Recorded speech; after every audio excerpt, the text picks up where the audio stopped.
الحمد لله نحمده ونصلي على رسوله الكريم اما بعد فاعوذ بالله من الشيطان الرجيم بسم الله الرحمن الرحيم فطرة الله التي فطر الناس عليها۔ آج تو میں آپ کی مسجد میں بیان کے لیے نہیں آیا، بلکہ مجھے بتایا گیا کہ لوگوں نے کچھ مسائل پوچھنے ہیں، سوال جواب، تو 10 منٹ کی بات کر لیتا ہوں۔ اس کے بعد آپ کے ذہن میں جو بھی سوالات ہوں آپ بلا تکلف پوچھ سکتے ہیں۔ آپ لوگ ماشاءاللہ ایک بڑے ترقی یافتہ کنٹری میں رہتے ہیں جسے جاپان کہا جاتا ہے، پوری دنیا میں مشہور ہے، ایک نمبری میں۔ ہم بھی مشہور ہیں کسی اور چیز میں، لیکن آپ لوگ بہرحال مشہور ہیں ایک نمبری میں۔ تو جب انسان کو دنیا نظر آتی ہے اور دنیا کی چمک دھمک وہ دیکھتا ہے تو ایک چیز سے غافل ہوتا ہے جسے کہتے ہیں موت۔ وہ بھول جاتا ہے کہ میں نے ایک دن مرنا بھی ہے۔ تو آپ لوگوں کے لیے یہاں رہ کے موت کو یاد رکھنا ہم سے زیادہ ضروری ہے۔ ہمیں تو وہاں ویسے بھی موت یاد رہتی ہے، دھماکے شماکے ہوتے رہتے ہیں۔ اللہ تعالیٰ معاف فرمائے، ہمارے ملک کے حالات کو اچھا کر دے۔ جہاز میں بیٹھ کے موت یاد آتی ہے، جہاز سے اترتے ہوئے یاد آتی ہے، رکشے میں بیٹھتے ہوئے یاد آتی ہے۔ آپ لوگوں کے لیے موت کو یاد رکھنا تھوڑا سا مشکل کام ہے۔ دیکھیں، ایک چیز میں اپنے ایمان کو مضبوط کریں، یہ جو دنیا کی چمک دھمک ہے نا، انسان کو غافل کرتی ہے بنانے والے سے۔ وہ بھول جاتا ہے کہ اسے کسی نے بنایا ہے، وہ سمجھتا ہے کہ یہ سب آٹومیٹیکلی خود بخود ہو رہا ہے۔ یہ بہت بڑی بھول ہے انسان کی۔ دنیا میں آٹومیٹیکلی خود بخود کچھ بھی نہیں ہوتا، یہ ہو نہیں سکتا۔ جو سائنسدان کہتے ہیں نا، یہ اس طرح سے کائنات کی ابتدا ہوئی، پھر یوں ہوا، پھر ایسے ارتقا ہوا اور نتیجے میں ہم انسان بن گئے، یہ پاسبل ہی نہیں ہے، یہ ناممکن ہے۔ میں بار بار ایک مثال دیتا ہوں کہ اگر ہم نے انسان بننے کے پروسیس کو نہ دیکھا ہوتا کہ پانی کا قطرہ ماں کے رحم میں جاتا ہے اور 9 مہینے میں بچہ تیار ہو کے باہر آ جاتا ہے اور باہر آتے ہی ماں کی چھاتیوں میں دودھ پیدا ہو جاتا ہے، یہ سب چیزیں ہم اپنی آنکھوں سے دیکھ چکے ہیں، اس لیے سائنس نے اس کی لاجک پیش کر دی کہ یہ ایسے ہوا ہے۔ اگر یہ کسی سائنسدان نے اپنی آنکھوں سے نہ دیکھا ہوتا، انسان دیکھا ہوتا، اس کے بننے کے عمل کو نہ دیکھا ہوتا کہ صرف 9 مہینے میں بن جاتا ہے، تو خدا کی قسم ساری دنیا کے سارے سائنسدان مل کے بھی اس نتیجے پہ نہیں پہنچتے کہ ایسے مرد اور عورت کا ملاپ ہوتا ہے، ایسے اسپم ماں کے رحم میں قرار حاصل کرتے ہیں اور 9 مہینے میں پورا انسان بن کے باہر آ جاتا ہے۔ یہ سب دیکھا ہے، اس لیے رپورٹیں پیش ہو رہی ہیں۔ دیکھا نہ ہوتا تو تھیوریز پیش ہوتی، نظریات پیش ہوتے۔ ان تھیوریز میں یہ کبھی بھی نہ کہا جاتا کہ پانی کا قطرہ 9 مہینے میں بن کے نکلا ہے، بلکہ کہا جاتا کہ اربوں خربوں سال میں یہ باڈی وجود میں آئی ہے، ارتقا کرتے کرتے۔ میں سمجھا پا رہا ہوں اپنی بات؟ لیکن اللہ نے کچھ چیزیں ہمیں دکھا دی ہیں، ایسے بنا لیتا ہوں میں 9 مہینے کے اندر۔ هل اتى على الانسان حين من الدهر لم يكن شيئا مذكورا۔ اللہ کہتے ہیں کروڑوں اربوں خربوں سال انسان پر آئے، وہ ایسی چیز ہی نہیں تھا کہ اس کا تذکرہ کیا جاتا، مٹی تھا۔ انا خلقنا الانسان من نطفۃ امشاج، ہم اپنی قدرت تمہیں دکھاتے ہیں۔ دیکھیں، یہ چیزیں آپ کو جاپان میں نہیں بتائی جائیں گی، یہ چیزیں وہ بتائے گا جس نے مجھے اور آپ کو بنایا۔ جاپان میں اور یہاں کے سائنسدان، یہاں کے فلاسفر تو آپ کو یہ بتائیں گے یہ مشین ایسے کام کرتی ہے، یہاں کے ڈاکٹر بتائیں گے انڈے میں یہ پروٹین ہوتے ہیں اور فش میں یہ فائدہ ہے، تازہ فش کھایا کرو، باسی مت کھایا کرو، باسی پاکستانیوں کے لیے چھوڑ دیا کرو، ٹھیک ہے؟ تازہ انڈے کھایا کرو، یہ کرو وہ کرو، ایسے واک کرو، ایسے جاگ کرو، یہ تو آپ کو یہاں کے لوگ بتائیں گے۔ یہ باتیں جو میں آپ سے بتا رہا ہوں یہ اللہ بتاتا ہے. اللہ کہتے ہیں اس دنیا میں پڑھ کے بھول نہیں جاؤ مجھے, کچھ اور بھی آگے بھی, کچھ اور جہاں بھی ہے, کچھ اور بھی ہے. تم بنے نہیں ہو, تمہیں بنایا گیا ہے.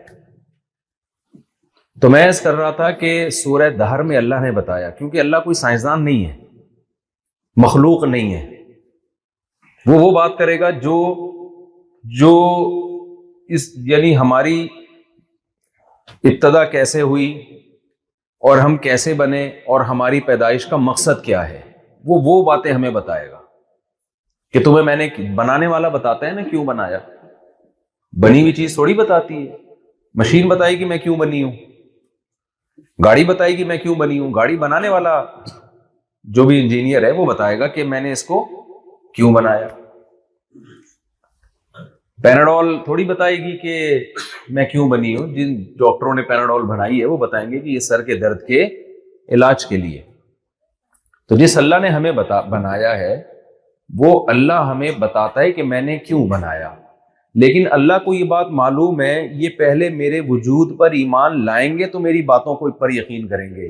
اگر انہوں نے یہ فرض کر لیا کہ ہم خود بخود بنے, ابھی ہم جاپان کے وہ ایک میوزیم میں کل گئے تو انہوں نے بتایا کہ انسان کی ابتدا کیسے ہوئی. پورا ڈاروین کے نا ایک وہ دکھایا ہے کہ سیل تھا, پھر سیل سے ایسے ارتقا ہوا, اس میں ایوالو ہوتے ہوتے ہوتے غفار بھائی, ستار بھائی, وسیم بھائی وجود میں آ گئے. تو جب ہمارے بچے اور ہماری ینگ جنریشن یہ منظر دیکھتی ہے کہ یار جاپان کے لوگ چھوڑو تو نہیں ہیں, اتنے بڑے بڑے فلاسفر ہیں, اتنے بڑے بڑے سائنٹسٹ ہیں, یہ جھوٹ نہیں بول سکتے. یہ جب دکھا رہے ہیں تو یقیناً ایسا ہی ہوگا.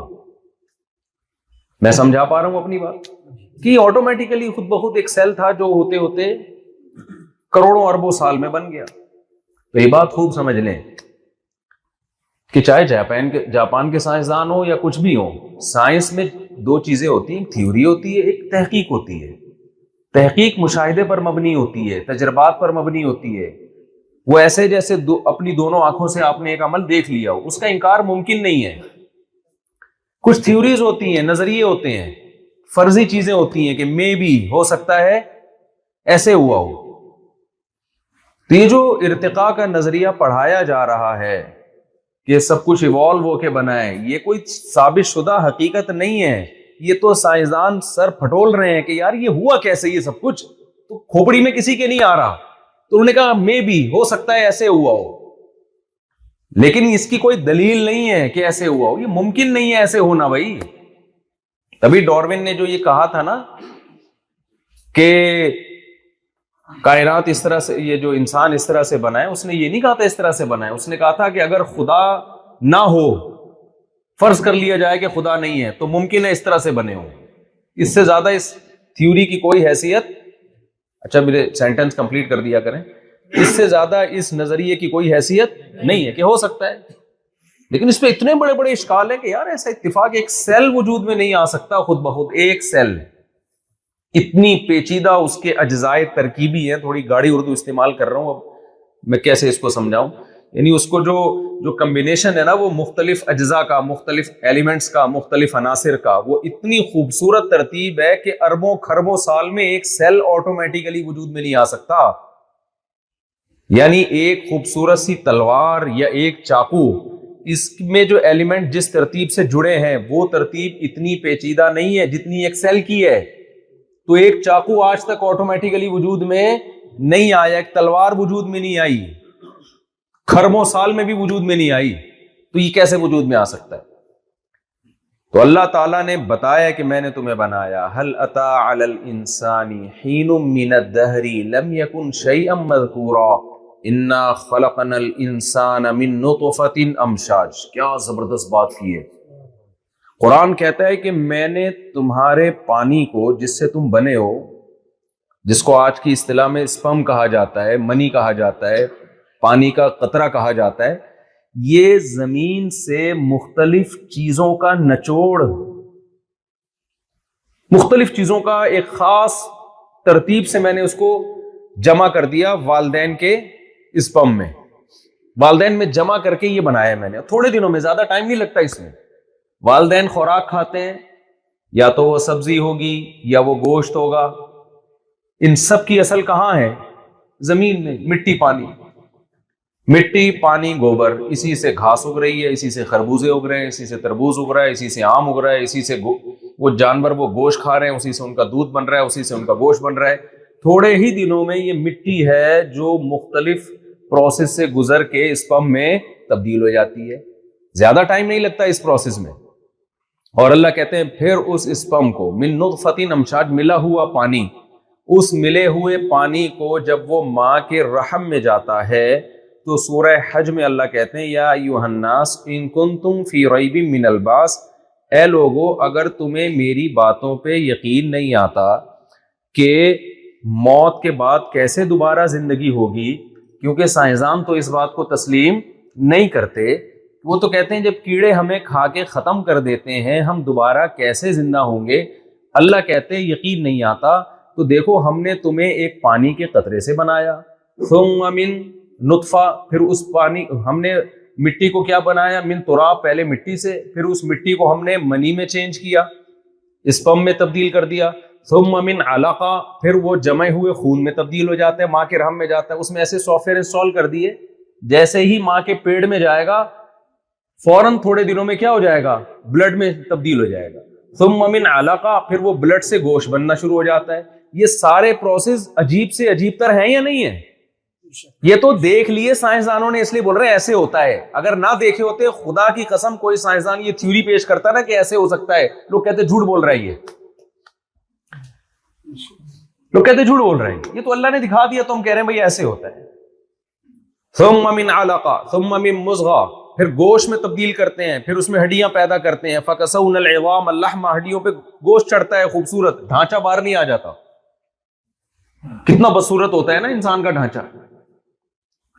تو پھر ثم انشأناہ خلقا آخر، بالکل ماں کے پیٹ میں تیار ہو کے جب دنیا میں آتا ہے ایک الگ تخلیق ہے اس کی، الگ بالکل الگ پیدا ہوتا ہے وہ خوبصورت بچہ مسکراتا ہوا.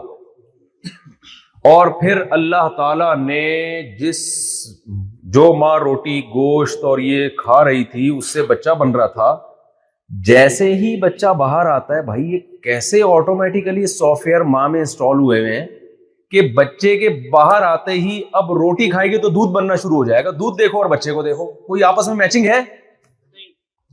میرا خیال نہیں آ رہی بھائی سمجھ. جاپان والوں کو سمجھانا بہت مشکل ہے. بات جاپان میں سمجھانا میرا خیال ہے لاجک کی بات کرتے ہیں نا، یہ لاجک کی بات کرو، یہ جاپان ہے تو لاجک کی بات کر رہا ہوں میں. اللہ کا وجود لاجک سے ثابت ہے، اس کا انکار ان لاجیکل ہے. کتنی چیزیں فرض کرو گے بھائی، یہ آٹومیٹیکلی فرض کہاں تک کرے انسان. آپ مجھ سے پوچھ رہے ہیں صاحب یہاں تک کیسے پہنچے، جہاز سے پہنچے؟ میں نے آپ کو ٹرین سے پہنچے؟ نہیں جی کراچی سے ٹرین میں بھی نہیں ہے، کون آ سکتے؟ پیدل آئے؟ نہیں بھائی. کیسے آئے؟ کوئی مجھے اٹھا کے لے آیا. تو بھائی نہیں ہوتا یار، ایسے نہیں ہوتا. آٹومیٹیکلی ہر چیز کی ایک لاجک ہوتی ہے. صرف اللہ وہ ذات ہے جو کچھ کرنے میں کسی لاجک کی محتاج نہیں ہے. مادے کے لیے لاجک کی ضرورت ہے، اللہ کے لیے ضرورت نہیں ہے. ورنہ مادے نے پیدا کیسے کر لیا اپنے آپ کو؟ ام خلقوا من غیر شیء ام هم الخالقون. قرآن کہتا ہے خود بخود بن گئے یا تم نے خود اپنے آپ کو بنایا ہے؟ کتنا زبردست سوال کیا قرآن نے. خود بخود کیسے بن گئے؟ جو سوال قرآن نے کیا تھا جس کا کافر کبھی جواب نہیں دے سکتا تھا، آج کافر نے اس کا کہہ دیا کہ ہاں خود بخود بنے. یہ اتنا بڑا لطیفہ ہے، اور آج اس کو باقاعدہ تھیوری بنا کے لیکچر کے طور پہ پڑھایا جا رہا ہے. تو یہ کتنا، یعنی اللہ کو کتنا غضب آئے گا کہ خود ایک طرف کہتے ہو کہ کوئی چیز چینجر کے بغیر چینج نہیں ہو سکتی، اور کریٹر کے کریشن کے بغیر وہ کریٹ کیسے ہو گئی؟ وہ چینجر کے بغیر چینجنگ کے وجود کا کوئی قائل ہے دنیا میں؟ نیوٹن نے جو ارشاد فرمایا تھا چینجر کے بغیر چینجنگ نہیں ہو سکتی، تو کریشن کے بغیر یعنی کریٹر کے بغیر کریشن کا عمل کیسے ہو گیا؟ تو خیر میں تو یہ میں تھوڑا سا اس لیے تاکہ آپ کا تھوڑا ایمان ٹیکنیکل طریقے سے مضبوط ہو جائے. ٹیکنیکل اسٹائل میں آپ کا ایمان. لوگ مجھے کہتے ہیں ہر وقت مفتی صاحب ڈاروین کے پیچھے پڑے رہتے ہیں.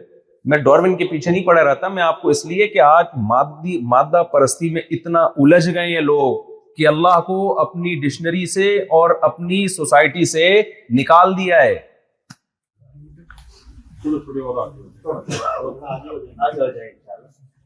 آگے جگہ بنا دیں بھائی.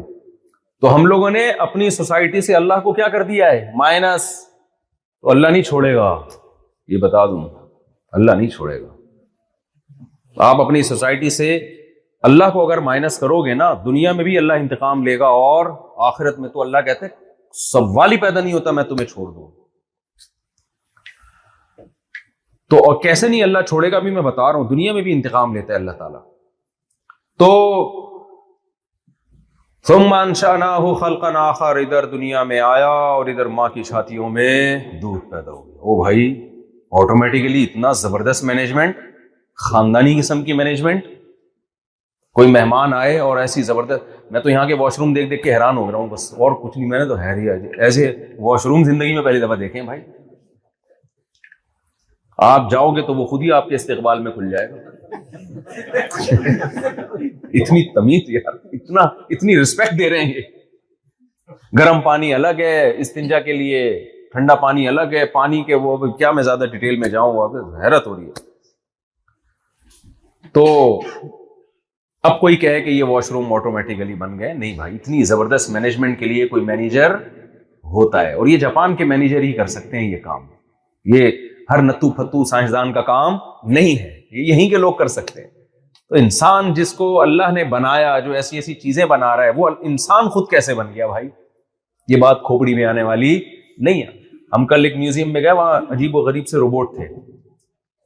وہ روبوٹ کیا کرتے ہیں کہ جی آپ نے تو دیکھے ہی ہوں گے نا، وہ روبوٹ جو ہے وہ آپ کوئی بھی ایکٹ کرتے ہیں تو اس پہ ری ایکٹ کرتے ہیں. وہ جیسے آپ کوئی خوشی کی وہ کرتے ہیں تو اس پہ ہل رہے ہیں، لگتا ہے یہ ہنس رہا ہے. تنہائی دور کرنے کے لیے اچھی چیز ہے. تو ہمارے پاس سچی مچی کے روبوٹ ہیں، بچے ہیں ہمارے الحمدللہ. ہم جب لطیفہ سناتے ہیں یا ہنسنے کی بات، وہ سچی مچی میں ہنستے ہیں. جب ان بیچارے تنہائی کا شکار ہیں تو جھوٹی موٹی کے روبوٹ بھی بنائے ان لوگوں نے. میں دیکھ رہا تھا یار یہ کہ اس میں کتنی انہوں نے اس روبوٹ میں کس قدر کلاکاری کی ہے ان لوگوں نے. ورنہ روبوٹ میں ایسے سافٹ ویئر انسٹال کر دینا کہ وہ آپ کے چہرے کے ایکسپریشن کو سمجھ سکے. خود نہیں سمجھ رہا، وہ تو ایک مشین ہے، اور آپ کچھ بھی کرتے ہیں تو وہ رسپانس کرتا ہے. تو اس روبوٹ کو بنانے میں انسان کو لاکھوں سال لگے ہیں، تب جا کے اس قابل ہوا ہے کہ ایسی مشین ایجاد کر سکے. تو آپ بتاؤ وہ روبوٹ زیادہ ذہین ہے یا وہ انسان زیادہ ذہین ہے جس نے اس روبوٹ کو بنایا؟ کوئی دنیا میں اس سے بڑا پاگل ہو سکتا ہے جو یہ کہہ رہا ہے کہ روبوٹ کو تو کسی نے بنایا ہے اور بنانے والا آٹومیٹیکلی خود بخود دھماکے سے وجود میں آ گیا ہے. یہ ناممکن ہے. سمجھتے ہو کہ نہیں سمجھتے؟ تو بھائی اللہ نے بنایا، اور کیا کیا بنایا. آج ہم ایکویریم میں گئے ہیں، کیا کیا مچھلیاں ہیں بھائی. کون سی قسم کی مچھلی نہیں ہوگی. ان تمام چیزوں کو دیکھ کر اللہ یاد آنا چاہیے، لیکن آج ان تمام چیزوں کو دیکھ کر انسان غافل کس سے ہو رہا ہے؟ اللہ ہی سے غافل ہو رہا ہے. واللہ خلق کل دابۃ من ماء، اللہ کہتے ہیں میں نے پانی سے کیا کچھ نہیں پیدا کر دیا. زمین میں پانی ہے نا، جہاں پانی نہیں ہے وہاں زندگی نہیں ہے. ہر جاندار کو میں نے، ہر جاندار کا مطلب خربوں قسم کے جاندار صرف پانی سے میں نے پیدا کر دیے. ایک پانی میں ایسی کلاکاریاں دکھائی ہیں، مٹی پانی کے ملاپ سے ہو بھائی ایسی مخلوق. وَبَثَّ فِيهَا مِن كُلِّ دَابَّةٍ، یہ دو آیتوں کا مطلب مجھے جب میں اس طرح کے جانور دیکھتا ہوں تو سمجھ میں آتا ہے. دیکھو قرآن کمرہ بند کر کے پڑھنے کی چیز نہیں ہے. پڑھیں کمرہ بند کر کے، سمجھیں گے دنیا میں نکل کے. آپ اس کو پڑھا جاتا ہے کمرے میں بند ہو کے، تہجد میں، تنہائی میں. سمجھا کمرے میں نہیں جائے گا، سمجھا کہاں جائے گا؟ باہر. دیکھو ہمارے نبی صلی اللہ علیہ وسلم جب تہجد پڑھنے کے لیے کھڑے ہوتے تو پہلے آسمان کی طرف نظر اٹھا کے یہ آیت پڑھتے، ان فی خلق السماوات والارض واختلاف اللیل والنہار لآیات لأولی الالباب، بے شک زمین اور آسمانوں کی پیدائش میں، دن اور رات کے تبدیل ہونے میں بڑی بڑی نشانیاں ہیں عقل مندوں کے لیے. یہ جو آیت سورہ آل عمران کی آپ پڑھتے، کمرے سے باہر نکل کے آسمان کی طرف دیکھ کے پڑھتے تاکہ اللہ کی وہ نشانیاں نظر آئیں. قرآن پڑھا جائے گا کمرے کے اندر، سمجھا جائے گا باہر نکل کے. تبھی تو قرآن کہتا ہے سیرو فی الارض, زمین میں چل پھر کے دیکھو. تو میں نے جو آج مچھلی خانہ دیکھا نا, مچھلی خانہ, بھائی اتنی قسم کی مچھلی ہے, اردو میں تو مچھلی خانہ ہی کہیں گے نا اس کو, تو اتنی قسم کی مچھلیاں. تو وہ دو آیتیں بار بار دماغ میں آتی ہیں, واللہ خلق کل دابۃ مما, ہر طرح کے یعنی کروڑوں اربوں قسم کی مخلوق پیدا کر دی, کس سے؟ پانی سے. پھر اللہ کہتے ہیں ان کے انداز دیکھو, فمنہم من یمشی علی اربع, 4 ٹانگوں پہ چلتے ہیں کچھ جانور. انسان نے اگر ایک ہی نسل کی مخلوق دیکھی ہوتی تو سائنسدان رپورٹ پیش کرتے کہ اسی طرح پیدا ہو سکتا ہے اور زندگی کے لیے یہ ڈیزائن ضروری ہے. اگر ہم نے 4 پاؤں کے دیکھے ہوتے ہیں نا تو ہم کہتے بھائی 2 آگے اور 2 اسٹینڈ کے طور پہ پیچھے سہارے کے لیے, ٹھیک ہے. 2 پاؤں والے نہیں ہو سکتے, وہ گر جائیں گے, وہ بیلنس کیسے قائم ہوگا. اللہ نے فرمایا اچھا اگر ہم نے پاؤں والے جانور پیدا ہوتے تو ہم کہتے یار جس جانور کے اگر پاؤں نہیں ہے تو وہ تو چل ہی نہیں سکتا. چلنے کے لیے کیا ضروری ہے؟ پاؤں ضروری ہے یا پہیے ضروری ہیں, دونوں میں سے ایک چیز تو ہونی چاہیے نا. لیکن ہم دیکھتے رہے اور ہمیں ہر طرح کی چیزیں نظر آتی رہی ہیں اور پھر ہم اس کی لاجک پیش کرتے رہے ہیں کہ ایکچولی اس میں ایسا ہوتا ہے, ایکچولی اس میں. دیکھی نہ ہوتی تو ہم ان چیزوں کے وجود کا انکار کر دیتے. اللہ نے کیا فرمایا, واللہ خلق کل دابۃ مما فمنہم من یمشی علی اربع, کچھ ایسے ہیں جو 4 ٹانگوں پہ چلتے ہیں, ومنہم من یمشی علی رجلین, کچھ ایسے ہیں جو 2 ٹانگوں پہ چلتے ہیں, ومنہم من یمشی علی بطنی, کچھ ایسے ہیں جن کے پاؤں ہی نہیں ہیں, پیٹ کے بل چلتے ہیں اور اسپیڈ ان کی ٹانگوں والوں سے زیادہ ہوتی ہے, ایسے بھاگ رہے ہوتے ہیں. پھر ہم نے زمین کی مخلوق دیکھی اگر ہوتی, پانی کی نہ دیکھی ہوتی, تو سائنسدان رپورٹ پیش کرتے کہ زندہ رہنے کے لیے آکسیجن ضروری ہے اور وہ پانی کے اندر جا کے آپ کو حاصل نہیں ہوگی. لیکن ہم نے جب پانی میں غوطہ لگایا تو ہم نے دیکھا بھائی باہر سے زیادہ مخلوق کہاں انجوائے کر رہی ہے, اندر. تو پھر ہم نے کہا یہ آکسیجن کیسے لے رہے ہیں؟ ایکچولی اصل میں ان کی ناک نہیں ہوتی, ان کے گل پھڑے ہوتے ہیں جہاں سے یہ پانی سے آکسیجن جذب. اس کی لاجک پیش کر دی ہم نے. وہ تو اللہ کرتا جا رہا ہے کام, وہ کسی لاجک کا محتاج نہیں, ہم بعد میں اس کی لاجک کی تلاش کر رہے ہیں.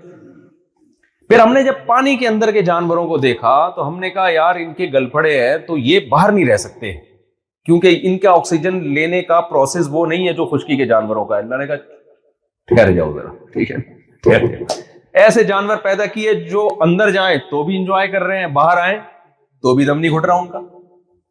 مگرمچھ ہے, کچھوا ہے اور کیکڑا ہے, وہ باہر آتے ہیں ان کا سارا سسٹم چینج ہو جاتا ہے اندر جاتے ہی, اور یہ سیکنڈوں میں باہر بھی آ رہے ہیں, سیکنڈوں میں اندر بھی جا رہے ہیں. پھر ہم نے کہا بھائی دیکھو یہ تو مخلوق ہم نے پانی کے اندر دیکھی, اس میں یہ سسٹم لگا ہوا ہے جس کی وجہ سے ایسا سسٹم ہو رہا ہے.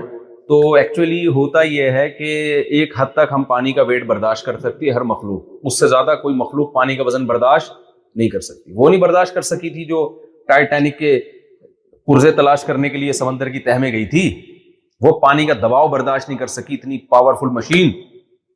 لیکن جب اندر کیمرے لگا کے دیکھے تو پتا چلا بھائی یہاں تو اتنے نیچے کئی کلومیٹر سمندر کی تہ میں بھی چھوٹی چھوٹی مچھلیاں ہیں. وہ کیسے اتنا پانی کا دباؤ برداشت کر رہی ہیں یہ کھوپڑی میں نہیں آتا, لیکن اس میں ایسا لگا دیا اللہ نے سیٹ اپ کہ وہ پانی کا دباؤ کیا کر لیں گی, برداشت کر لیں گی.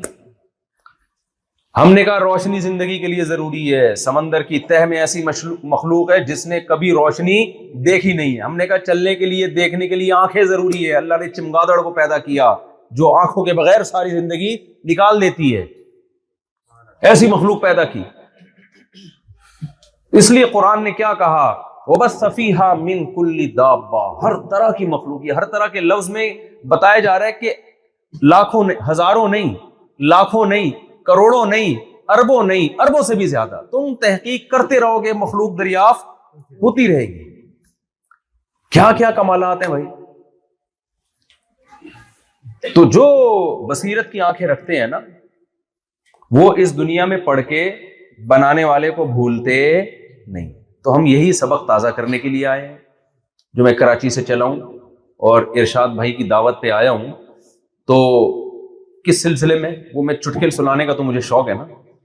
وہ ایک آدمی کی شادی ہوئی, دلہن کے پاس گیا, اب شرم آ رہی تھی بات شروع کیسے کروں، تو کہنے لگا کل میری آپ سے شادی ہوئی تھی، اس سلسلے میں حاضر ہوں۔ تو بھائی ہم بھی اس سلسلے میں حاضر ہوئے کہ میں بھی اللہ کو یاد رکھوں۔ میں یہ دعویٰ نہیں کروں گا کہ جو بات کر رہا ہوں 100% میں بھی بہت نیک ہوں، میں تو تکرار کی نیت سے کہ بھائی میں بھی دنیا میں پڑھ کے اللہ کو بھول نہ جاؤں، اور آپ بھی اس دنیا میں پڑھ کے اپنے رب سے غافل نہ ہو۔ رب کا وجود ایک حقیقت ہے، اور خدا کی قسم اسلام کا مجھ پہ اور آپ پہ یہ احسان ہے کہ اگر جو اسلام کو فالو نہیں کرتے وہ خداؤں کو مانتے ہیں مگر جھوٹے خداؤں کو مانتے ہیں۔ وہ ایسا خدا کہ عقل نہیں مانتی کہ وہ خدا ہو سکتے ہیں۔ اسلام واحد وہ مذہب ہے جو آپ کو سچی مچی کے خدا کا تعارف کرواتا ہے، جو اوریجنل خدا کا بتاتا ہے آپ کو۔ بہت سے لوگ اسلام کے منکر ہیں، کون سے خدا کو مانتے ہیں؟ کوئی پتھروں کے سامنے جھک رہا ہے۔ یہاں کا جو اصل مذہب ہے وہ تو کروڑوں خداؤں کا ہے نا، جو جاپانیوں کا اصل، اس کا جو پروناؤنسیشن اتنی مشکل ہے یہاں کی۔ وہ ابھی ہم اوچا کچا کچا کون سا شہر تھا جہاں ہم گئے تھے، وہ یار یاد نہیں ہو رہا مجھے، کیا نام تھا اس کا جہاں نہیں آچا کچا کر کے کچھ ٹومیٹو کیچپ کا آ رہا تھا اس میں، نہیں یار وہ بھائی یہاں جو اصل جاپانی تھے نا وہ آچا کچا کر کے، بڑا مزے کا نام تھا اس کا۔ تو کتنے سارے خدا ہیں ان کے مذہب کا، میں نام بھول گیا، جو پرانا قدیم بدھسٹ تو بعد میں آئے نا، تو وہ اس سے پہلے کا جو مذہب تھا اس میں ہزاروں خدا ہیں، ادھر کا خدا الگ ہے، ادھر کا خدا الگ ہے، ادھر کا خدا الگ ہے، ادھر کا خدا الگ ہے۔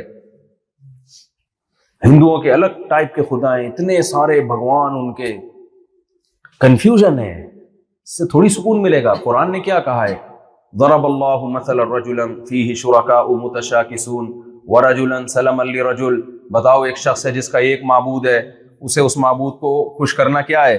آسان ہے، اور ایک ہے جس کے ہزاروں مولا ہیں، ہزاروں آقا ہیں، تو کون سکون میں ہوگا بھائی؟ ان کا ادھر کا شادی کرانے کا دیوتا الگ ہے، بچہ پیدا کروانے کا دیوتا الگ ہے، رزق کا دیوتا الگ ہے، بیماری کو صحت دینے کا دیوتا بولو الگ ہے، 20 قسم کے دیوتا ہیں۔ ہم کہتے ہیں ہمارا رب صرف وہی ہے جس نے اس کائنات کو کلمہ کن کی طاقت سے بنایا، وَإِنَّا لَمُوسِعُونَ، اور اس کائنات کو پھیلاتا چلا جا رہا ہے۔ وہ قرآن سے پتہ چلتا ہے کائنات رکی بھی نہیں ہے، یہ پھیل رہی ہے۔ ہمارا رب وہ ہے جس نے پانی کے قطرے میں ایسے سافٹ ویئر انسٹال کیے کہ وہ ماں کے رحم میں جاتے ہیں اور اس میں آنکھ، ناک، کان، دل، دماغ، جگر بننا شروع۔ ہم صرف اس خدا کو مانتے ہیں، اس کے علاوہ جتنے بھی ہیں وہ کریٹڈ ہیں، وہ مخلوق ہے، وہ خالق نہیں ہے، وہ معبود نہیں ہے، وہ سب ہماری طرح کے محتاج انسان ہیں۔ یا ایھا الناس انتم الفقراء الی اللہ، اے لوگو تم سب کے سب اللہ کے در کے فقیر ہو، محتاج ہو۔ واللہ هو الغنی الحمید، ایک اکیلا اللہ ہے جو غنی ہے، بے پرواہ ہے، قابل تعریف ہے، اسے کسی کی ضرورت نہیں ہے۔ کتنا کلیئر کانسیپٹ ہے یا نہیں ہے؟ یہ اسلام میں ہی ملے گا آپ کو، اسلام کے علاوہ یا تو اسلام ہے یا ایتھیزم ہے، جو خدا کے ہی منکر ہیں۔ وہ تو بہت بڑی حماقت والا کام کر رہے ہیں کہ بنانے والے کا انکار کر دیا۔ تو مذہب میں آپ کے پاس میرے بھائی اسلام کے علاوہ کوئی آپشن بولو نا نہیں ہے۔ تو کتنا اللہ نے احسان کیا کہ آپ کو مسلمان پیدا کر کے یہ آزمائش سے بچا لیا اللہ نے آپ کو۔ تو بجائے اس کے کہ اس نعمت پہ قدر کر کے یہاں لوگوں میں دعوت دیتے، ان کو مسلمان بنانے کی کوشش کرتے، ان کو ادھر لانے کے بجائے خود ہی ادھر کو کھسکنا شروع کر دیتے ہیں۔ یعرفون نعمت اللہ، اللہ کہتے ہیں یہ اللہ کی نعمت کو پہچانتے ہیں، اس کے بعد ناشکری کرتے ہیں۔ تو اس لیے اللہ کی جو طاقت اور قدرت ہے اس پر ایمان لے کر آئیں، اللہ کے احسانات کا استحضار کیا کریں۔ غیر مسلم جب کھانا کھاتا ہے اللہ کا شکر ادا نہیں کرتا۔ تھینک یو ایک دوسرے کو بہت کہا جاتا ہے، اب کسی کو کوئی چیزیں تھینک یو، وہ واپس کرے گا تھینک یو۔ ہمارے ہاں جو دیسی لوگ ہیں ان میں تھینک یو کی تھوڑی سی کمی ہے، ایسی چیزوں کی زیادتی ہے جو نہیں ہونی چاہیے۔ وہ زیادتی کن چیزوں کی پھر کبھی ملیں گے تو بتائیں گے آپ کو انشاءاللہ۔ تھینک یو کے بجائے وہاں تو یعنی الٹا کام چل رہا ہے۔ تو اسلام نے ہمیں کتنا ہم پر احسان کیا کہ اللہ کا ہمیں تعارف کروایا۔ پھر مزے کی بات یہ کہ دنیا میں بہت سے لوگ ہیں جو گاڈ کو مانتے ہیں، صرف مسلمان ہی نہیں اور ایک خدا کو مانتے ہیں. مذہب میں تو ایسے نہیں، لیکن انڈیویجولی ایسے بہت سارے لوگ آج بھی دنیا میں ہیں، سائنسدانوں میں بھی ہیں، پروفیسروں میں بھی ہیں، وہ کہتے ہیں کہ ہے خدا ہے، ہم مانتے ہیں کہ یہ خدا ہے. یہ خود بخود کائنات نہیں بن سکتی. ہر قوم میں ایسے سائنسدان لوگ موجود ہیں، وہ کسی مذہب کو فالو نہیں کرتے، لیکن وہ یہ مانتے ہیں کہ بنانے والا کوئی ہے، یہ خود بخود نہیں ہو سکتا. لیکن وہ یہ پتہ ہے کیا کہتے ہیں، ایسے لوگ بھی آپ کو گمراہ کر سکتے ہیں کہ بھئی ہے نا، لیکن مسلمانوں کا اللہ ہے، ہم اس کو کیوں مانیں؟ بھائی کوئی ہے کریٹر، ہم یہ کیوں مانیں کہ وہ مسلمانوں کا اللہ ہے؟ بھائی ہے، بھائی گاڈ ہے، وہ خدا ہے. تو جب بھی کوئی ایسا وسوسہ دماغ میں آئے کرے نا، شیطان یہ وسوسے ڈالتا ہے، انسان بھی ڈال سکتے ہیں، تو یہ جواب دیا کرے شیطان کو اور انسان کو.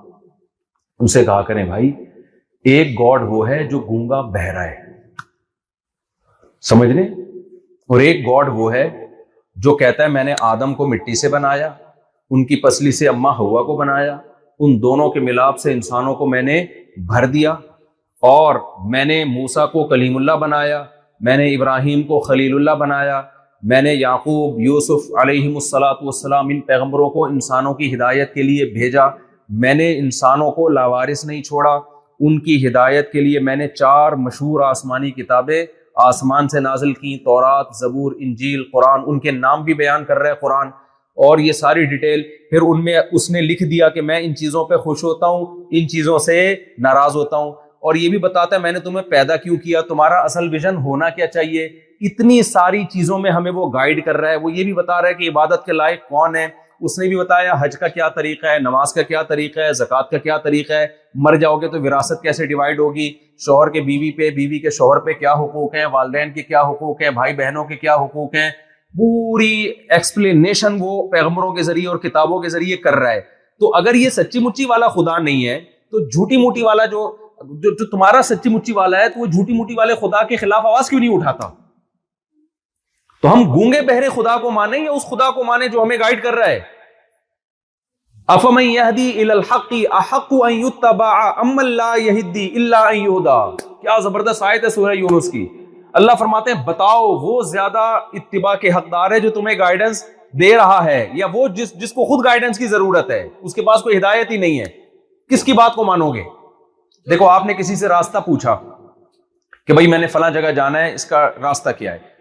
وہ ایک بندہ کھڑا ہوا راستہ بتا رہا ہے، یہاں سے مڑیے، یوں جائیے، سیدھے ہاتھ پہ، پھر الٹے ہاتھ پہ، پھر گولے گنڈے والا آئے گا. ہم تو کراچی کے حساب سے بتائیں گے نا راستہ. پھر تھوڑے جائیں گے تو ادھر رشید برگر والا آئے گا. یہاں لوگ مجھے چھوڑے، بات لمبی ہو جائے گی. تو رشید برگر والا آئے گا، پھر الٹے ہاتھ پہ نلی لہاری، یہ جا کے آپ انڈا موڑ پہنچ جائیں گے. ایک آدمی آپ کو ٹریک پورا نا سمجھا رہا ہے، پورا تمیز سے ایک لوکیشن بتا رہا ہے. دوسرا بھی وہاں کھڑا ہوا ہے، آپ اس سے پوچھتے ہیں بھائی کیسے جانا ہے، وہ چپ، بول ہی نہیں رہا، حالانکہ اس کی زبان بھی ہے بولنے کے لیے، ہونٹ بھی ہیں، پوری باڈی ہے. کوئی شوق میں بھی نہیں گیا ہوا، کوئی دھماکہ ہوا ہو قریب میں، ایک دم شوق میں چلا گیا، چپ کھڑا ہوا ہے وہ.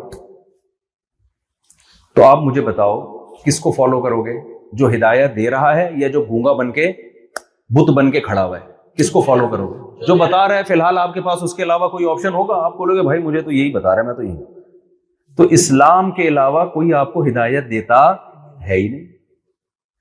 اسلام کے علاوہ کوئی بتاتا ہی نہیں ہے کہ شراب اچھی چیز ہے کہ بری چیز ہے. کوئی بتا سکتا ہے؟ اسمبلی میں جو لوگ جائیں گے اگر وہ سارے شرابی ہوں گے تو شراب اچھی لیگل ہو جائے گی، اگر وہ شراب کو برا سمجھتے ہوں گے تو شراب کیا ہو جائے گی؟ اللیگل.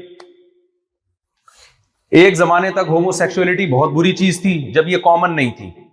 1990 تک امریکہ میں ہومو سیکسولیٹی ایک دماغی بیماری سمجھی جاتی تھی، پرلے درجے کا پاگل آدمی سمجھا جاتا تھا. لیکن جب یہ چیز پھیل گئی، اسمبلیوں میں بھی ایسے لوگ پہنچ گئے، تو اب یہ کیا ہو گئی؟ یہ صرف لیگل نہیں ہوئی بلکہ ہیومن رائٹس میں شامل ہو گئی. تو یہ ہمیں بتائیں گے بھائی یہ تو خود ہدایت کے قابل ہیں. فمن یہدی الی الحق احق ان یتبع من لا یہدی الا ان یہدی. قرآن کہہ رہے جو خود ہدایت کے لائق ہو وہ تمہیں گائیڈ کرے گا. انسان ہدایت کے لائق ہے، ہدایت یافتہ ماں کے پیٹ سے پیدا نہیں ہوتا، تو انسان انسانوں کو گائیڈ نہیں کر سکتا.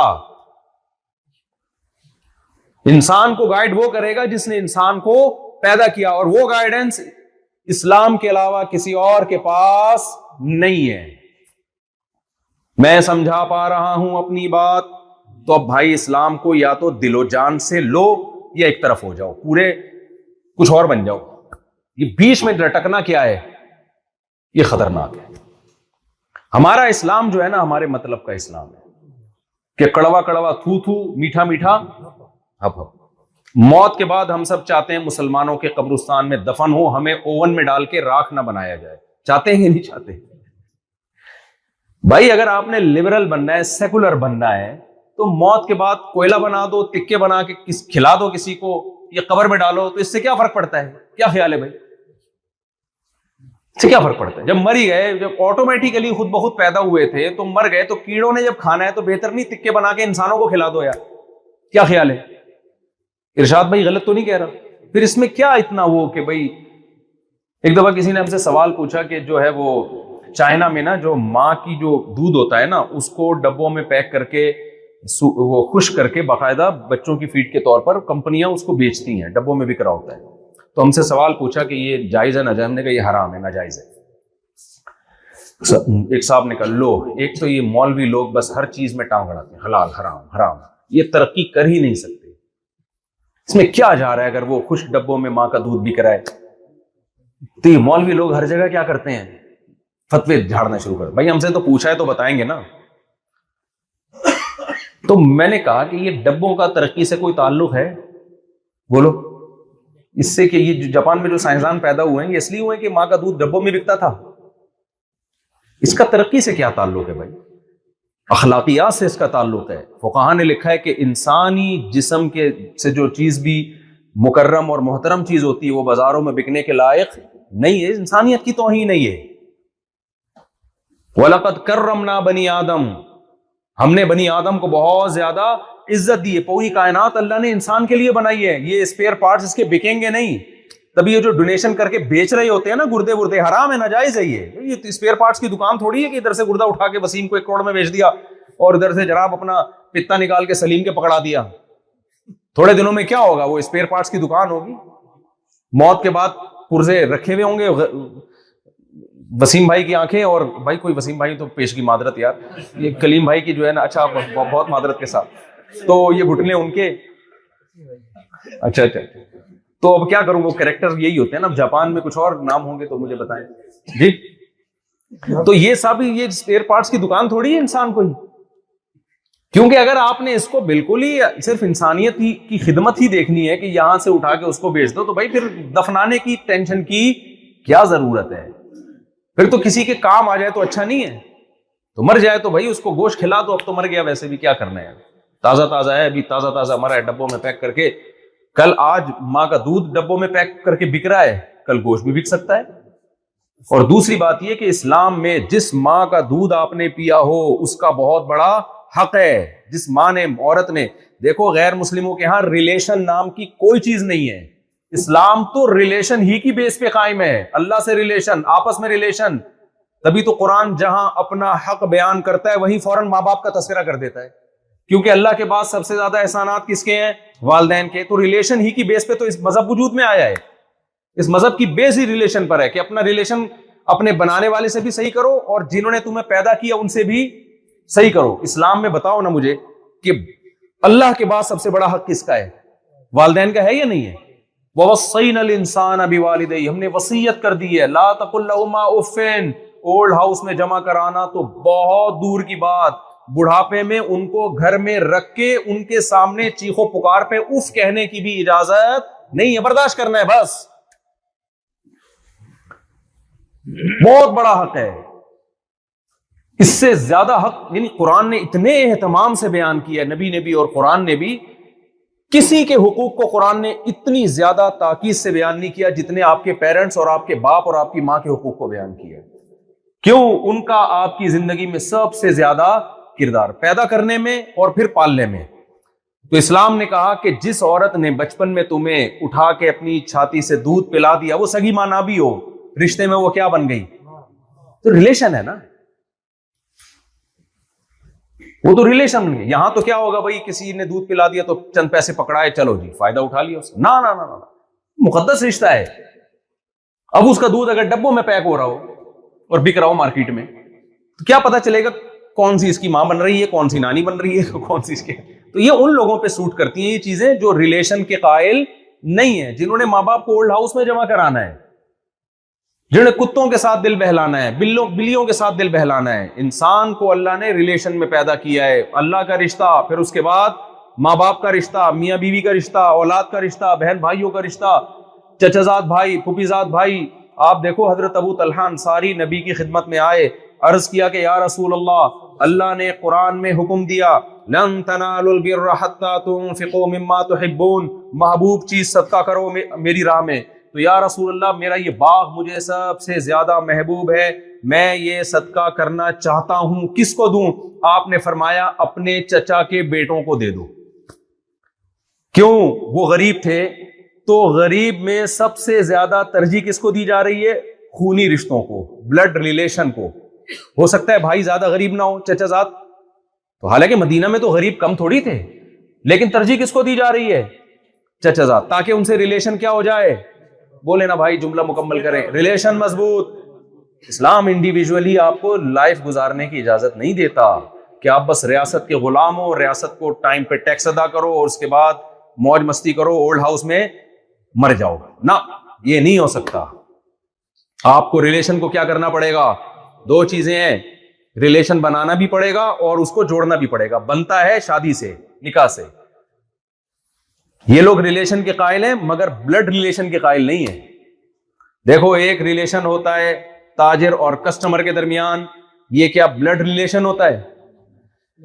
اگر نہیں ہے تو پھر بول دیں نہیں, یہ بلڈ ریلیشن نہیں ہے, یہ وہ ریلیشن ہے جو مفاد کی بیس پہ ہوتا ہے. کسٹمر اور ایک ریلیشن ہوتا ہے گرل فرینڈ بوائے فرینڈ کے درمیان, یہ بھی مفاد. جیسے گدھا اور گدھی کے درمیان بھی ریلیشن تو ہوتا ہے نا, گھوڑا گھوڑی کے درمیان بھی, کتا اور اس کی جو فیمیل ہے اس کے درمیان بھی ہوتا ہے. تو ایسے ہی گرل فرینڈ بوائے فرینڈ کے درمیان بھی ہوتا ہے. گرل فرینڈ کو کوئی تھوڑا سا لکوا ہو گیا تو بوائے فرینڈ فوراً چھوڑ کے, کیونکہ ریلیشن کی بیس ہی ختم ہو گئی. اور پاکستان میں ایسا ہوتا ہے بوائے فرینڈ کی جیب ختم ہو گئی تو گرل فرینڈ چھوڑ کے چلی جاتی ہے. یہاں ایسا نہیں ہے, کیونکہ دونوں کی اپنی اپنی جیبیں ہیں. یہاں بھی ایسا ہی ہے, چلو ایسے رپورٹ یہی چل رہی ہے, ہر جگہ ایسا ہی ہے. میں نے سنا وہ گرل فرینڈ کا اپنا خرچہ ہوتا ہے, بوائے فرینڈ کا اپنا ہوتا ہے. اچھا ایسا ہی ہوتا ہے, چلو پھر ٹھیک ہے. تو خیر یہ بلڈ ریلیشن تھوڑی ہے.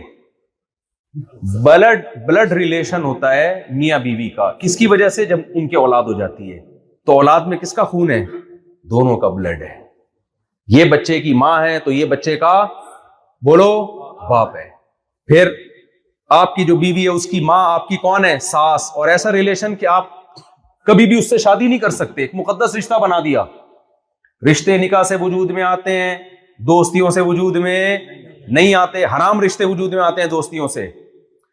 تو اسلام نے آپ کو ریلیشن بنانے کا بھی حکم دیا. کیا مطلب؟ جلدی شادی کرو اور شادیاں بھی زیادہ. میں کوئی پاگل نہیں ہوں میں 4 شادیوں کی دعوت لے کے گھومتا ہوں. اسلام کا جو بیس ہے نا, جو فلسفہ ہے, وہ اس کے بغیر پورا ہوتا ہی نہیں ہے. کیونکہ ایک 2 بچوں کے بعد تو خاندان آباد نہیں ہوتے. جس میں اسلام آپ کو جوڑنا چاہتا ہے اس خاندان میں. ان کے ساتھ کیا ہوا ہے؟ ایک 2 بچے کے خاندان ہی تو ختم ہو گئے, تو آپ کے ساتھ بھی یہ ہو جائے گا. چاہے کتنے تہجد گزار ہو, کتنے ہی نیک ہو, آپ کے خاندان کا بھی بیڑا غرق ہو جائے گا اگر دیر سے شادی کی اور ایک آدھ پہ نسل روکنے کی کوشش کی آپ نے. اس لیے اسلام کی تعلیمات اس بارے میں 2 اور 2 4 کی طرح واضح ہیں. نکاح بھی جلدی ہوگا اور نسل بھی کم نہیں کرنی. کیا کرنی ہے؟ تزوج الودود الولود. ایسی عورت سے نکاح کرو جو تمہیں کثرت سے اولاد دے. ہمارے نبی نے نہ ایسی عورت کی ترغیب دی جو ڈاکٹر ہو, نہ ایسی عورت کی ترغیب دی جو انجینئر ہو, نہ ایسی عورت کی ترغیب دی جو سائنٹسٹ ہو. نہ, نبی نے فرمایا, کیونکہ اسلام دین فطرت ہے. اسلام آپ دیکھو, آپ جب آپ بیمار ہوتے ہو تو سائنٹسٹ کے پاس جاتے ہو, ڈاکٹر کے پاس جاتے ہو, جو جس کام کے لیے اس کے پاس جاؤ گے نا. آپ نے نقشہ پاس کروانا ہے, سول انجینئر کے پاس جاؤ گے نا. کیا خیال ہے؟ آپ کو نہیں, چونکہ میں خوبصورت کے پاس جاؤں گا, نقشہ میں نے پاس کروانا ہے, تو یہ چونکہ دنیا کا حسین ترین انسان ہے, اس سے میں نقشہ پاس کرواؤں گا. تو لوگ بولیں گے پاگل ہے بھائی, تو نے شکل کیا دیکھنی. تو بیوی کا جو بنیادی مقصد ہے, دنیا میں ہر مخلوق میں نر اور مادہ کے ملاپ کا بنیادی مقصد ہی نسل بڑھانا ہے. یہ کیسی کمبختی آئی ہوئی ہے کہ جانوروں میں ملاپ نسل بڑھانے کے لیے ہوتا ہے اور انسانوں میں ملاپ ہوتا ہے بیوی سے علاج کرانے کے لیے کہ ڈاکٹر سے شادی کروں گا.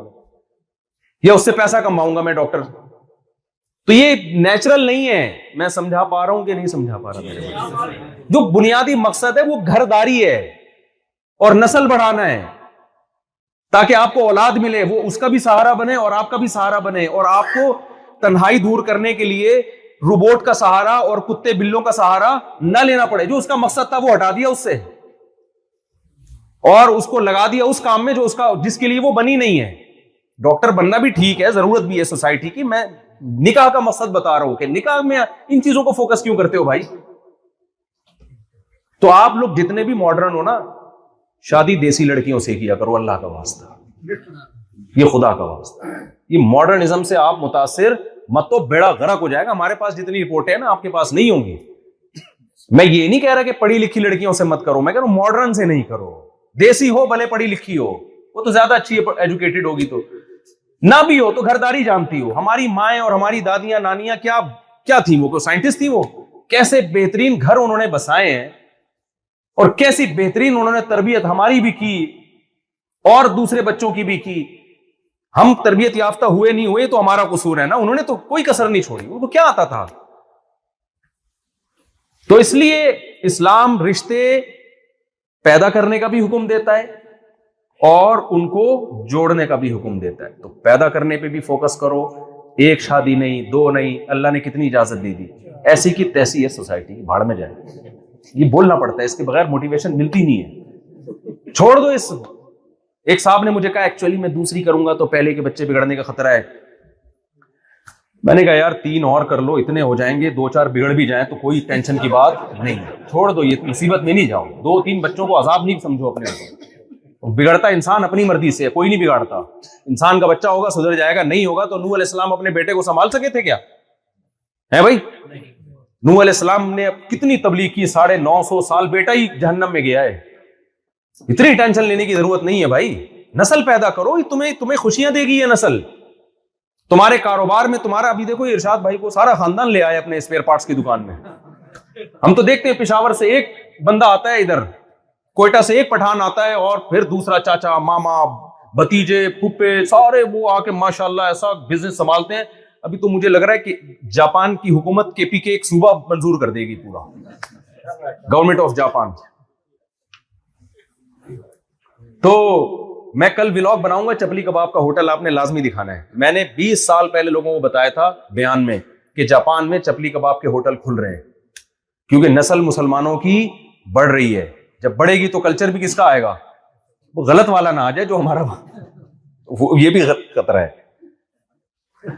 تو گٹکے نہ آئے, چوریاں چکاریاں نہ آئے. آ گئی ہیں, وہ بھی آ گئے, گٹکا بھی آ گیا, بہت آ گیا. تو وہ تو مذہب سے دوری کا نتیجہ ہے نا, مذہب سے دوری کا نتیجہ ہے. تو چپلی کباب کے ہوٹل, کبھی کسی جاپانی کو کھلایا آپ لوگوں نے چپلی کباب؟ کھاتے ہیں, لگ گیا نا ان کو بھی. گٹکا نہ کھلائیں بس خدا کا واسطہ. کسی جاپانی کو گٹکا لگ گیا نا تو پھر گٹکے میڈ ان جاپان بنیں گے.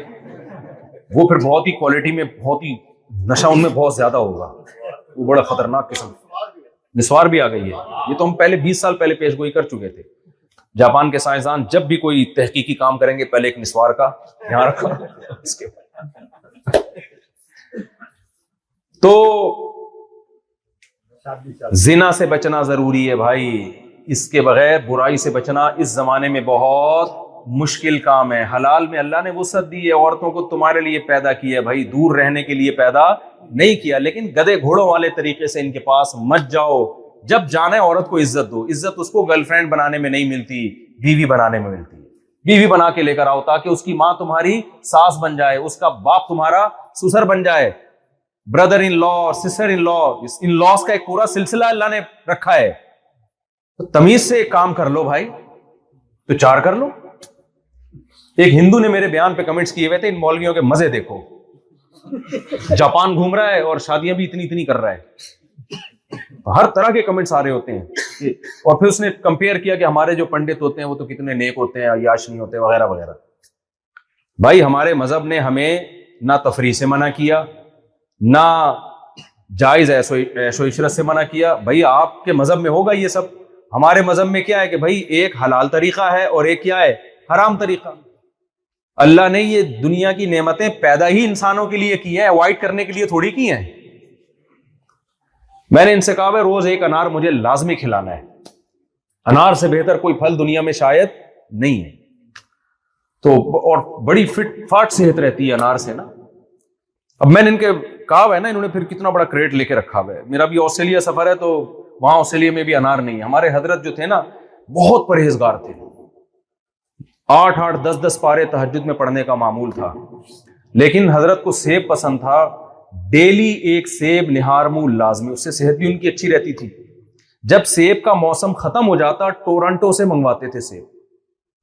اب کوئی ان کی زندگی دیکھ کے بولے عیاشی ہے یار، یہ کیا ہے سیب کے بغیر چند دن گزار. بھائی ان کے پاس اللہ کا دیا بہت کچھ تھا. انہوں نے کہا ڈیلی میں نے سیب کھانا ہے، یہاں ختم ہو گیا کوئی مسئلہ نہیں، کہاں سے آئے گا، جہاں ہے وہاں سے منگواؤں گا. تو اس کو عیاشی نہیں کہتے بھائی، اس کو کہتے ہیں اللہ کی جائز نعمتوں سے لطف اندوز ہونا. اہل اللہ کو اللہ نے دل بڑا دیا ہوتا ہے تو وہ پیسے بچا بچا کے نہیں رکھتے ہیں. اب حضرت چاہتے تو نہ منگواتے ٹورنٹو سے، اس پیسے سے بحریہ ٹاؤن میں 6 پلاٹ خرید لیتے. کیا خیال ہے؟ تو بھائی حدیث میں آتا ہے یقول العبد مالی مالی، انسان کہتا ہے میرا مال میرا مال. آپ صلی اللہ علیہ وسلم نے فرمایا تیرا مال صرف وہ ہے جو تو نے کھا کے ختم کر دیا. انار کھائی اور پیٹی کیا ہو گئی ختم، سیب کھائے اور پیٹی کیا کر دی ختم، وہ تیرا مال ہے، لگ گیا باڈی کو. اور جو پہن کے پرانا کر دیا وہ بھی تیرا مال ہے، باقی سارا تیرے وارثوں کا ہے، تیرا نہیں ہے. قبر میں لے کے جائے گا کیا؟ آپ کہہ سکتے ہو چلو وارثوں کا بھی تو ہو گیا نا، تو وارثوں کا کون سا اپنا ہے؟ ان کا بھی اس میں سے وہ جو ہے جو خربوزے ابا چھوڑ کے گئے ہیں وہ کھا لیے انہوں نے، باقی وہ ان کی بھی سارا کہاں جائے گا آ کے ان کے وارثوں میں. وہ کون سا اس سے فل انجوائے کر سکتے ہیں؟ اور ویسے بھی وراثت میں فری پھوکٹ میں جو پیسہ ملتا ہے اکثر برباد ہی ہوتا ہے. خیر پھر بھی اپنے بچوں کے لیے کچھ چھوڑ کے جانا، یہ شریعت کا حکم ہے. ایسا نہ ہو کہ سارے انار کی پیٹی بحریہ ٹاؤن کے آپ نے کچھ بنا لیا ہوگا تو بیچ کے پیٹیاں ہی خرید کے کھانا شروع کر دیں. ہر چیز کا ایک مطلب ہوتا ہے نا، ایز اٹ از نہیں لیا جاتا. مقصد یہ کہ یہ شریعت میں ممنوع یہ نہیں ہے کہ آپ کو اللہ نے کوئی نعمت دی ہو تو آپ اس سے فائدہ اٹھائیں. انلیگل ہو، انلیگل نہ ہو، اللہ کی طرف سے وہ کیا ہو. اللہ میاں نے کہا یہ شہد میں نے پیدا کیا تمہارے لیے، شہد کی مکھی کو میں نے سکھا دیا چھتے سے یہ بناؤ، وہ کیسے پھلوں کے رس کو چوسو اور یہ بناؤ. تو کس کے لیے پیدا کیا؟ انسانوں کے لیے. لہذا ناشتے میں اگر کوئی شہد کھا رہا ہے اور غلطی سے ولاگ میں یا کہیں کیمرے میں آ گیا کہ مولوی صاحب شہد میں روٹی ڈبو ڈبو کے کھا رہے ہیں، تو اعتراض بنتا نہیں ہے، کیونکہ اللہ نے سورہ نحل کہتے ہیں شہد کی مکھی کو، شہد کی مکھی کے نام پہ پوری سورت کا نام رکھ دیا. اس لیے تھوڑی رکھا ہے کہ شہد نہ کھایا جائے، اور بتایا کہ میں نے تمہارے لیے شہد پیدا کیا مکھی کے ذمہ، انسان کی خدمت کے لیے لگایا ہے، ورنہ تو مکھی سے شہد چھیننا جائز ہوتا. کیا ہو گیا بھائی؟ ہم جو مکھی کتنی محنت سے بناتی ہے، ہم دھواں دیتے ہیں اور ساری مکھیاں اڑا کے سارا شہد نچوڑ کے. افسوس تو ترس تو آ رہا ہوتا ہے مکھی کے اوپر کہ اس کا تو پروگرام تو بڑھ گیا، جو اس نے پروگرام کیا تھا وہ تو بڑھ گیا سارا. بیچاری کا پروگرام بنا کس کا ہے؟ ہمارا بن گیا. تو ناشتے میں بھی شہد، تو ہمارے حضرت بہت شہد کا استعمال کیا کرتے تھے، کتنی مزے کی چیز ہے. اب اس کی جگہ آپ گٹکے پہ آ گئے تو یہ کس کا قصور ہے بھائی؟ یہ آپ کا قصور ہے بھائی. آپ گٹکے پہ سیٹ ہو گئے، سگریٹ پہ سیٹ ہو گئے.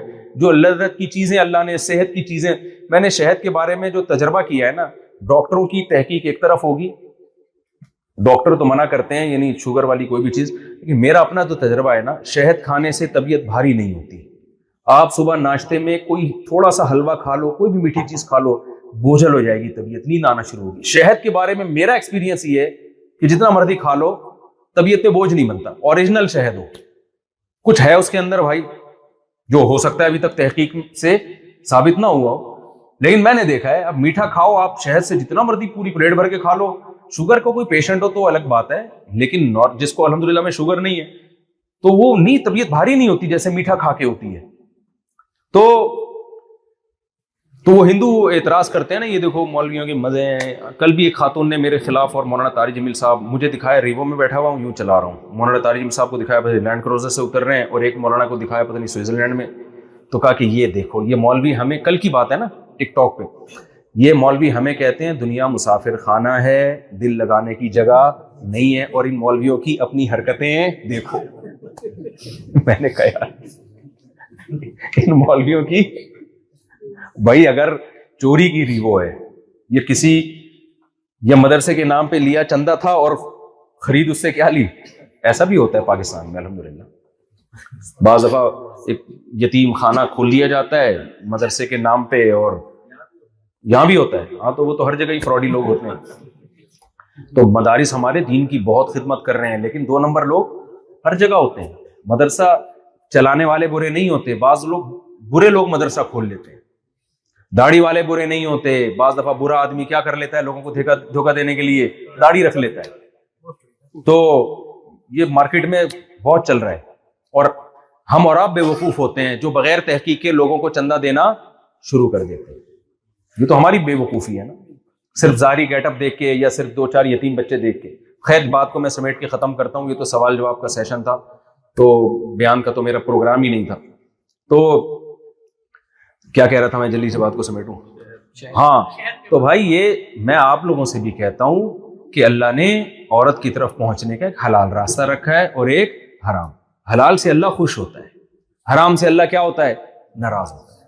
حرام میں تو کسی عورت کو بری نیت سے دیکھنے کی بھی اجازت نہیں ہے, بری نیت سے کسی کو دیکھ بھی نہیں سکتے آپ.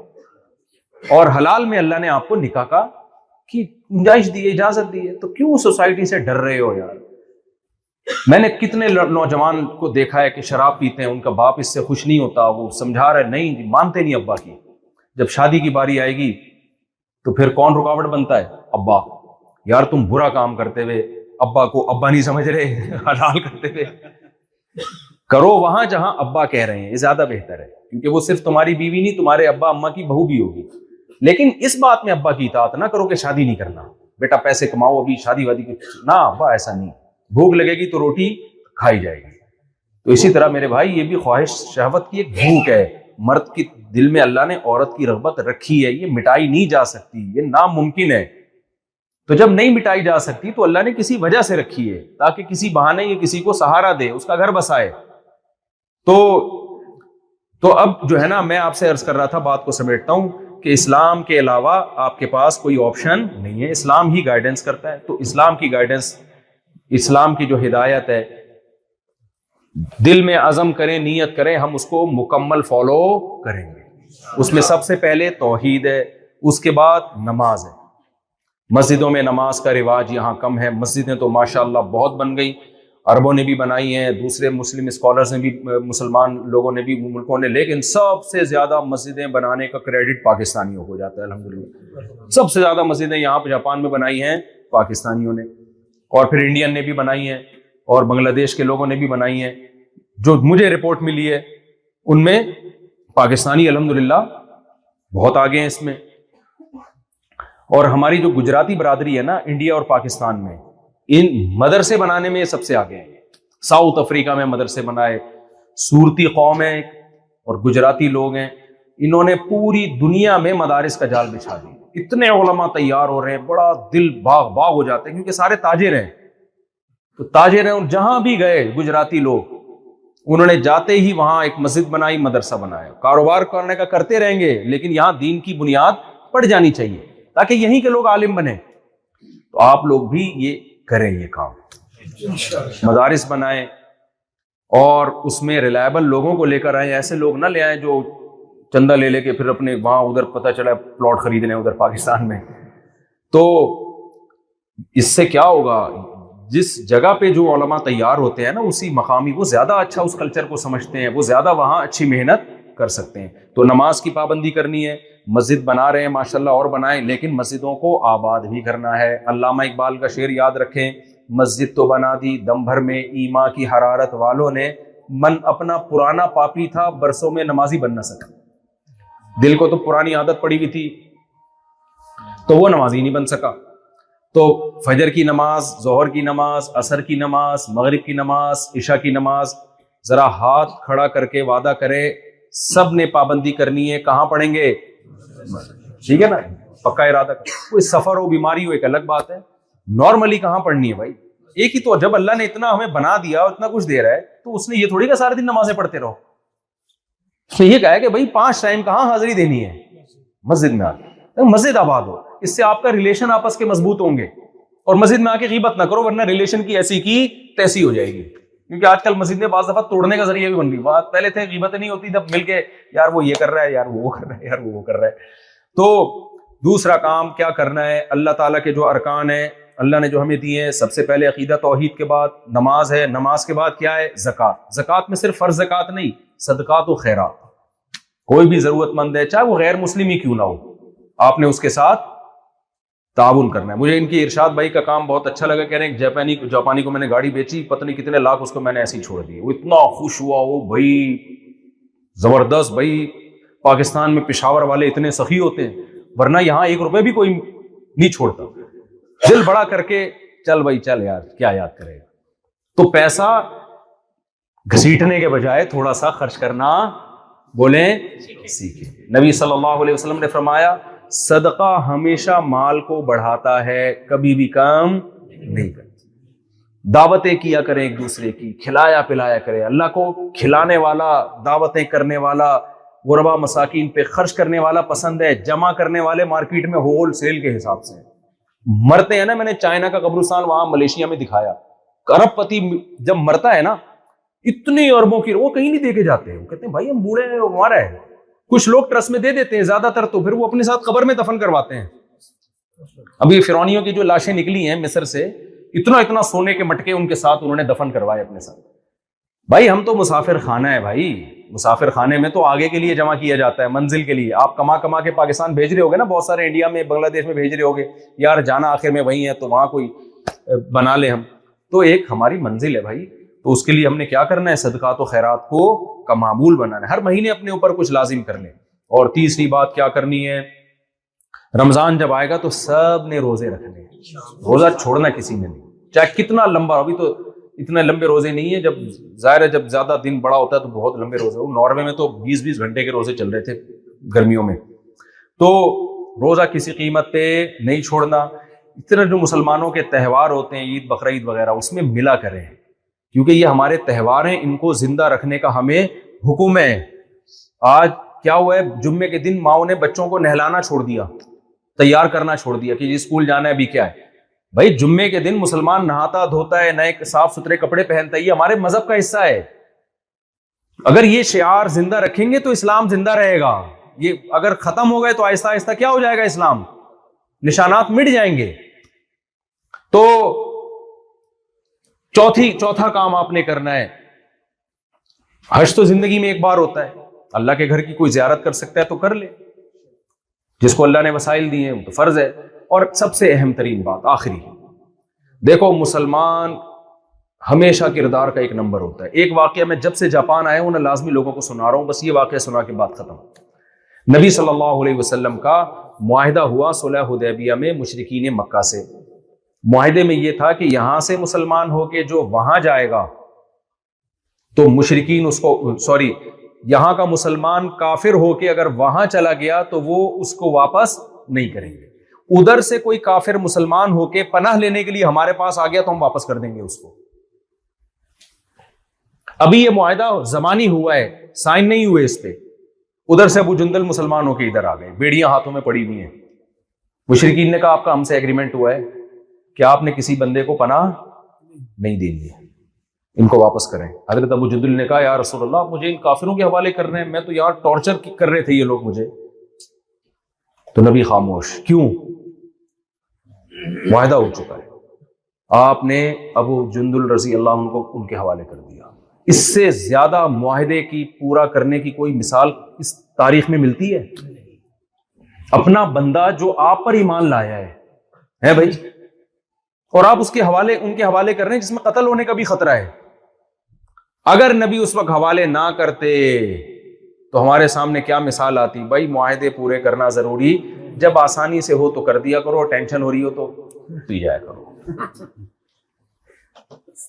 یہ بھی خطرہ ہو سکتا تھا مرتد نہ ہو جائیں, لیکن وہ بھی مضبوط ایمان والے تھے. تو مسلمان کی تو پہچان ہی, قرآن کیا کہتا ہے, والذین هم لاماناتہم وعہدہم راعون. مسلمان اپنی امانتوں اور معاہدوں کو پورا کرتے ہیں, امانت میں خیانت نہیں کرتے.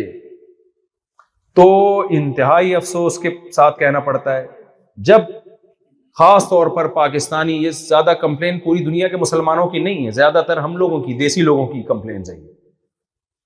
تو جب ہم باہر دنیا میں جاتے ہیں تو ہمارا امیج دنیا کے سامنے اچھا نہیں، ٹیکس نہیں دے رہے ہوتے، حالانکہ آپ نے ایگریمنٹ کیا ہے ٹیکس دینے کا، معاہدہ کیا ہے آپ نے، اللیگل رہ رہے ہوتے ہیں، حالانکہ آپ کا معاہدہ ہوتا ہے کہ میں اللیگل، بولتے کیوں نہیں بھائی؟